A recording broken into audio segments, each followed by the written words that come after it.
Welcome to another episode of In the Mixx. I'm DJ Chucky, and today I have with me Eric Munoz. Eric Munoz, se dice en inglés and say it in Spanish in English. Eric Munoz, and I'm gonna let him introduce himself, tell you a little bit about what he does, and I know you're gonna have fun. Hello, Eric, how are you? I'm doing good. Thank you so much for having me. I'm excited. Tell the people what you do. So I run a content creation studio where we primarily do content creation, photo, video, and I also create content there as well. How do you get started doing that? Oh man, that's such a loaded question. There was a long journey. People want to know. But yeah, I kind of just fell into it. There was a long process that brought me to where I am today. All my life I have identified as a creative. But what's interesting is that I didn't pick up a camera for real for the first time until about 3 years ago, which is when I really started. Whoa. And so I really identified as a creative that didn't have an outward expression. My creativity came out either in my speaking, which I've been doing for a really long time, or the creativity came out in my leadership, but you can't ask me to sing a song.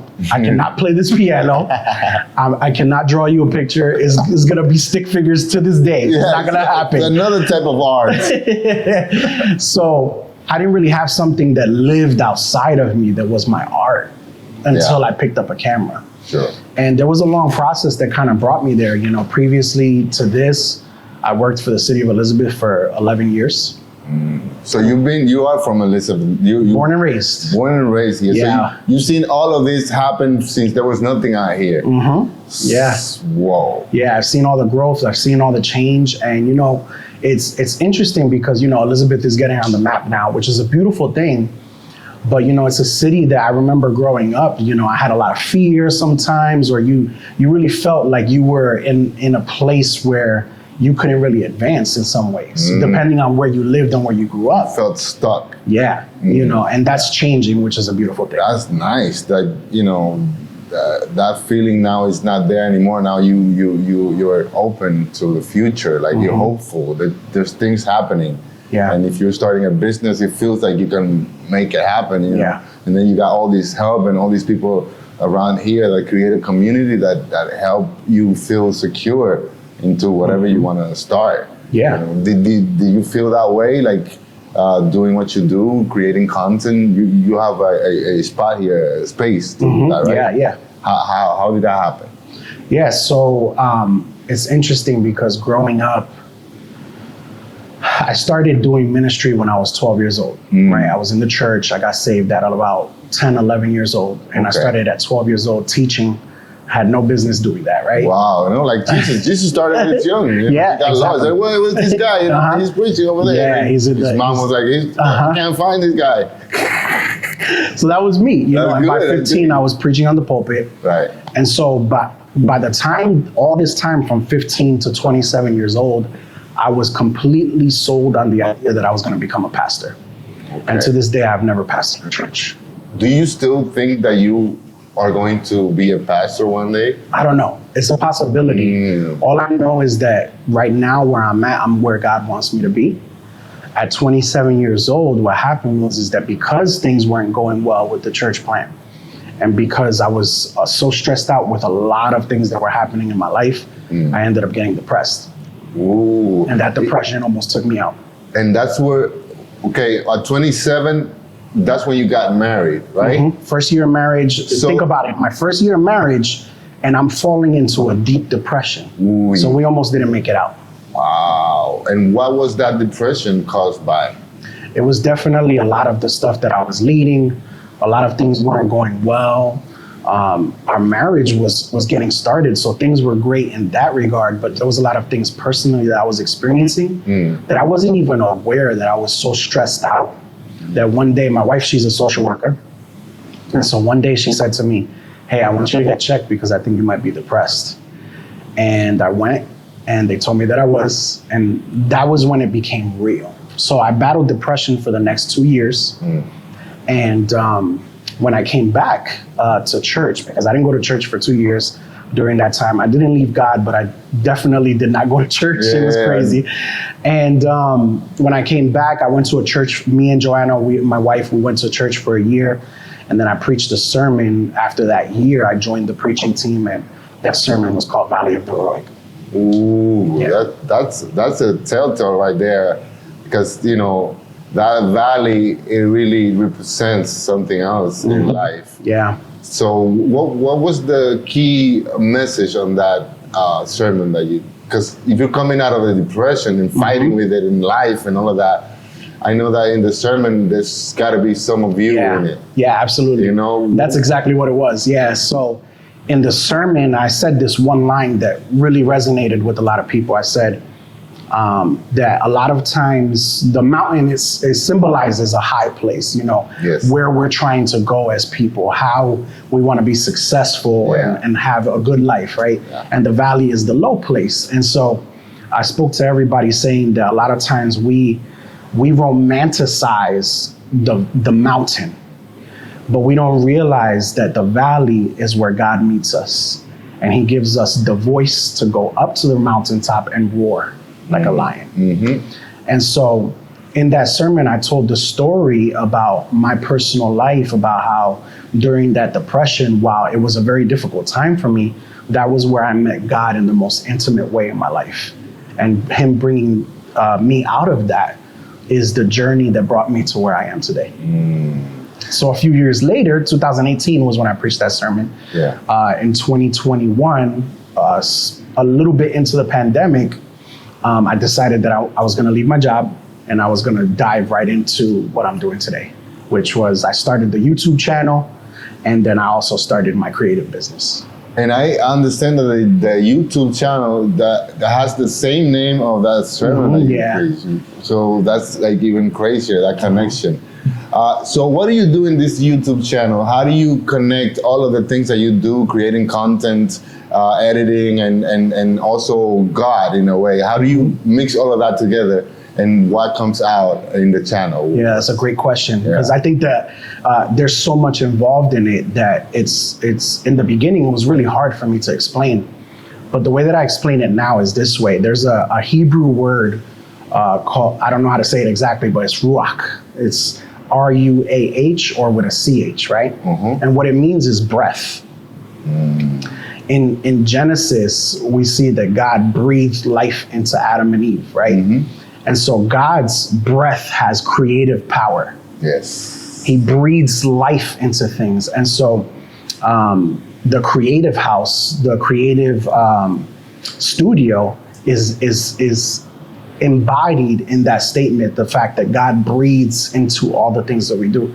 So I separate it into two different areas: our spirits, where I create the content to enrich those people and to help them to live the life that God has created them to live, and to live in purpose.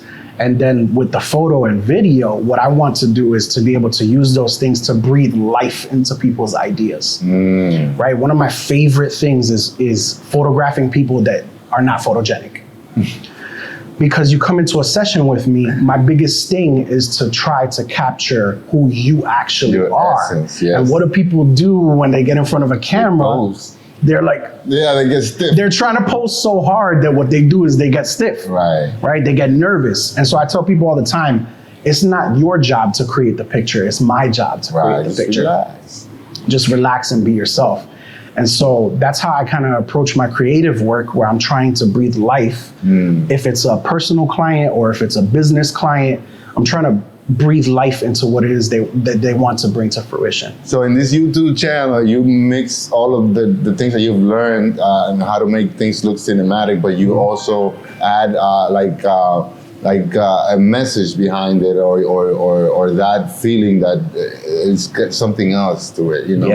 Because some people might not connect one thing to the other, because when they're probably in church or something, people think that they're dull, or they're not creative, or they're like just like in that box. You know, what do you tell people about this? Like, when you're in God, are you in a box? Do you have to only do this and not do that? Like creatively, how does that go? Because there's a lot of people out there that they have their faith, but other people that don't understand that, they think that they're just square, like they can't be created because they're Christian or something like that. No, what do you have to 100%. say about that? Yeah, I have a lot to say about that. Yeah, please, because it's I encountered it a lot, so it's good to clear it out. Yeah, absolutely. Like I think that I think Christians themselves have put themselves in a box, and I've tried to live my whole life breaking out of that box, because God has created us to have an impact on this world. And when you're very religious, you're rules driven, you're trying to make people conform, make people do what you think is the right thing to do, that pushes people away. But instead, God has called us to freedom, right? And now that's not freedom without us being able to understand what his plan is for our life and what is right and wrong. But it's a freedom that we walk in as we walk in his presence, as he breathes life into us.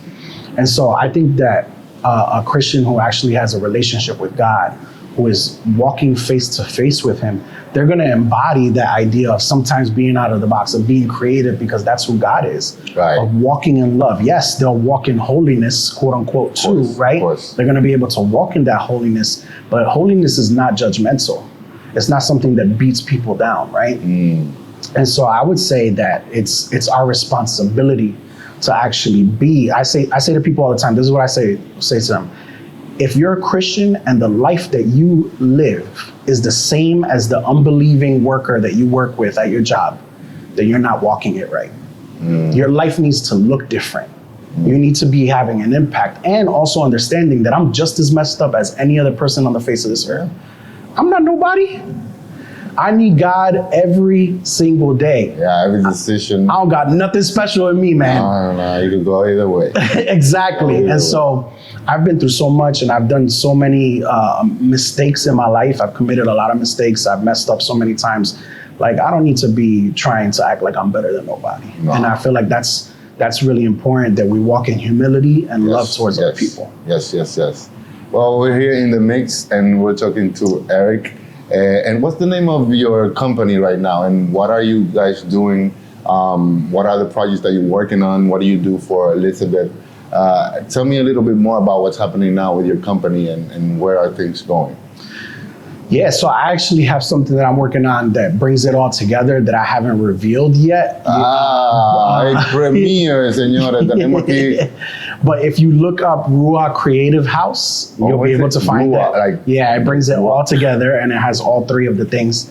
But we have 3 basic components, and you'll see all 3 of those on the website that I'm working on. It is live, but it's not fully completed. It's Valley of the Roig, which serves your spirit. Shot to the Moon Studio, which is our photography, which I do with my wife. And then you have Create Great Video, which is content creation, where I help serve coaches, course creators, real estate agents, anybody who's doing high ticket to create content online and market their business. I've seen the content that you create. It's got something. I don't know what to say, and I don't know how to point at it, but it's got something different, and it's something organic, and you connect. As soon as you're watching something that you did, you connect with it. Like, what's the secret to doing that? Because I've seen a lot of other videos and editing, a lot of other stuff. It takes a little bit, but when I see your stuff, it's something different. Like, what is the secret? You don't want to reveal it here to the world. I give everybody the secrets. I don't hold nothing back. It's not for me. Yeah, what makes your videos and your content feel so organic? Yeah. I think it wasn't like that for me in the beginning. In the beginning, my content was very performative. I didn't even know that I had a front that I was putting forward. And it was because throughout my life, a lot of the painful experiences that I lived, it taught me to mask myself. It taught me to try to present myself in a certain way so that people would accept me. And one of the things that God was doing in me in these last 3 years was he was teaching me to just be myself. And that's the secret right there, authenticity. If you watch a piece of content, it's not something that you could really put your finger on, right? But if somebody's creating content because they want to sell you something, they don't care about you, they have an end goal in mind that has nothing to do with you, you feel that. I believe that you feel that. It's gimmicky. Right, exactly. You can't say, oh, he's, sometimes you can, but most of the time you can't tell. You just feel something inside of you. So I think that if anybody's trying to create content, I tell them, it's okay if you're trying to sell a service. Yeah, you got to make a living, right? Fine. But what are you trying to do also to change the world, right? Yes. In order for you to sell that service to a client, what are you doing for the client now? And that's what content creation is. You're giving all of this stuff away for free. That's why I said I give all the secrets, because I'm going to give all the secrets. I'm going to tell you how to make the video, edit the video, market the video, all of that stuff. The only thing I'm going to do is if you want to work with me, you can work with me, right? Of course. And at the end of the day, I think it's authenticity that is what makes your audience feel your content in a special way.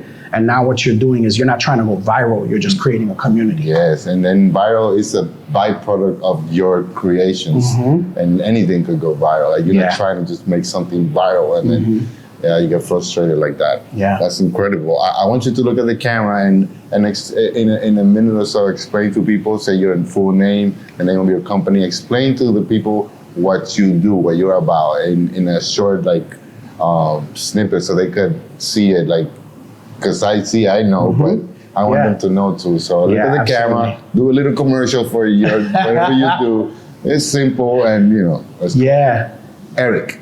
Yes, thank you. Go ahead. Hi guys, my name is Eric Munoz Jr. and I am running Valley of the Heroic, which serves you spiritually and helps you to grow in your walk with God. I run Shot to the Moon Studio, which is our photography leg, which will serve all your photography needs. And if you are a coach, a course creator, or you sell any type of high ticket service and you need to create content online and you want somebody to help serve you in that area, then you can look me up at Create Great Video. All of those three things are under Ruah Creative House. And you can look that up online and you'll find me. So you were saying that you were like in church since you were little? Yeah. Do you grow up? Do you grow up? You were born there, or your father, your mom? How did it work? So my mom, she preached the gospel to me. She got saved in Puerto Rico. We were on a trip visiting family, and she read this book. It was a blue book that was out in the 90s called Power for Living. Yes. You remember that book? Yes. So, and she also had just met my stepfather, who was a Christian, and he preached to her. So both of those things. She gave her life to Jesus, that she preached to me right after. So I accepted Jesus in my country, Puerto Rico, right there on the beach is where I accepted Jesus. It was really funny. And then we started going to church. I was 10, 11 years old. By 12 years old, like I said, that was when I started ministry. At 12? At 12 years old. Wow. Yeah. And it was by mistake. That was the funny part. What, by mistake? Because I remember that they used to do like little gatherings in houses, like different apartments or something. They would call it like cellular. Yeah. It was like people like preaching to a small, like it was like in the middle of the week, you guys got together, and that's what it was. Juice or something. Yeah. The juice is the best part. Right? So we were in a cellular that I used to go to with my mom. It was boring. I was a kid. I didn't like it, right? But I went because I had to, right? And all the parents there, they wanted to have, I guess, more adult classes. So they said, let's take the kids and put them in another room, and we'll just put the most mature kid to lead them, quote unquote. Okay. And so it was like me. The cellular junior. Like cellular junior. Let's do the kids. That's exactly what it was. But the crazy part, bro, was this. Eventually, I don't know what it was. I took it seriously. And I started to invite my friends. Now, all of a sudden, all my friends are coming and they noticed and they said, wait up, we need to invest in this kid and, kind of help him out. And it was after that, 23 years, bro, in high school, I used to have 50 people in my living room. Wow. Yeah, it was crazy. How come that didn't pan into a church? Because usually, in my experience, there was like, we were doing cellulars in different spots, like a neighborhood. So by the end of that year, then we would be able to open a church with all these people that used to go to the cellulars, and then that would go from there. Yeah. Like, what happened to you that you just to doing that for 23 years and didn't become a church? Is that some of the part of the reason where you got depressed? Yeah, exactly that. So in 2015, which is the year before my depression, we actually did a pre-launch service here in Elizabeth. We were going to plant the church here in Elizabeth. I wanted to serve my community, open a church here. I know we have like a billion churches everywhere, but there's a church for every different experience of a person. We connect with different people. Yes. And so I wanted to plant the church. It was literally my dream. I used to say, if I don't become a pastor, I don't have nothing I could become in this world. Wow. That's bold. Right. I used to say that all the time. And look at what I'm doing now, right? No. But, which, you learn. You have to go through that experience to understand that it's now, Exactly. And so we did the pre-launch service, and we were supposed to, kind of gear up to it. And 2015 was the year where we were the biggest, we were the closest. And you know what it was? Little by little, we just really suffered. There were a lot of people going through a lot of stuff. It was a perfect storm, and everybody left. Literally, from like 35, 40 people down to me, my mom and my siblings, and my wife. And that's it. Wow. And that was like a severe crash for me. It was really hard. Yes. Wow. And now I think everything happens for a reason. We were talking about that before, that sometimes we want something so much that when we don't get it, we act like spoiled like children. So in the spiritual world, it doesn't work that way. Sometimes you don't see what's happening, but you need to trust the process. You do. And then that's when you become what you're supposed to become, like you did. Like maybe you were not supposed to become, at that time, a pastor. That's why it didn't happen. You were supposed to become what you are today, so you could help the people that you have helped along the way to get here. Yeah. And you're going to continue to do that. So that's why I want people to follow you and check out what you're doing. You have a great energy to you. Everything you do is organic and it feels real and natural. So, I want you to tell people where to find you, where to follow you, because it feels different when you talk. When we talk like this, I don't know. People don't understand that there's a bigger power that we can harness, that we can use, and I can see that in you. So tell people where they can find you and a little bit more just to wrap it up. Yeah. So they could really know more about you. Yeah, absolutely. The two best places to follow me are on Instagram and YouTube. My Instagram is at Eric Munoz Jr., EricMunozJr. And then on YouTube, you could just search Valley of the Heroic and you'll find me on there as well. Well, we're here in the mix with Eric Munoz Jr.